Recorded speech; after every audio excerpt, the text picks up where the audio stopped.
কি বলছিলাম আমি? সেমিক্লোন নিয়ে কথা বলছিলাম। সেমিক্লোনকে বলছি যে সেমিক্লোন হলো কমার বড় ভাই। কেন কমার বড় ভাই? কারণ আপনারাই বলছেন যে দ্বিগুণ সময় লাগে, রাইট? আচ্ছা, সেমিক্লোনে কমার দ্বিগুণ সময় লাগে। দ্বিগুণ সময় বলতে কি, বিরতি নিতে হয়, তাই তো? কথা বলেন সবাই। সেমিক্লোনে কমার দ্বিগুণ সময় বিরতি নিতে হয়, তাই তো? আমার দিকে ফোকাস থাকেন সবাই, ওই দিকে খেয়াল দেওয়া লাগবে না যে কি হচ্ছে, আমরা ক্লাসই করছি এখন। সেমিক্লোন যখন ব্যবহার করা হয় কমাতে, যেই সময়টা আমরা থামি তার থেকে বেশি সময় থামা হয়। সেমিক্লোন মূলত ব্যবহার করা হয় বাক্য দুইটাকে, দুইটা বাক্য আলাদা আলাদা সংযুক্ত করার জন্য। দুইটা আলাদা আলাদা বাক্যকে একত্রে সংযুক্ত করার জন্য, সন্ধি করার জন্য সেমিক্লোন ব্যবহার করা হয়।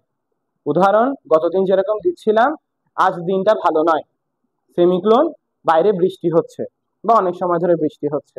এটা কি উদাহরণে আছে? আচ্ছা, মাঝে মাঝে হোক বাইরে হোক, যেভাবেই হোক বৃষ্টি তো হচ্ছে, তো দুইটা আলাদা বাক্যকে এক জায়গায় করছি, ঠিক আছে? তাহলে সেমিক্লোন কোন ক্ষেত্রে ব্যবহৃত হয় একটু বলেন, বলেন বলেন।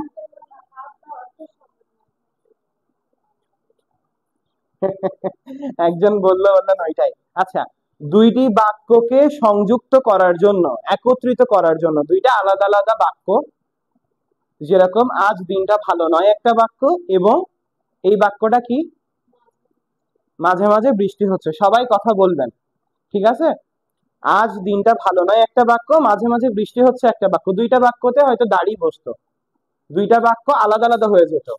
এখন দুইটা বাক্যকে এক যেহেতু করতেছি, তাহলে মাঝখানে সেমিক্লোন বসালে, 2 সেকেন্ডের একটা পজ নিলে কিন্তু সেন্টেন্স হয়ে যাচ্ছে একটা বাক্যের মধ্যেই, দুইটা বাক্য একসাথে হয়ে যাচ্ছে।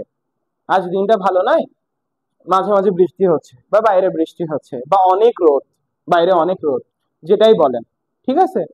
তো এটা হলো কমা আর সেমিক্লোনের মধ্যে সম্পর্ক এবং পার্থক্য, ঠিক আছে? বোঝা যায়? পজ করে দেন।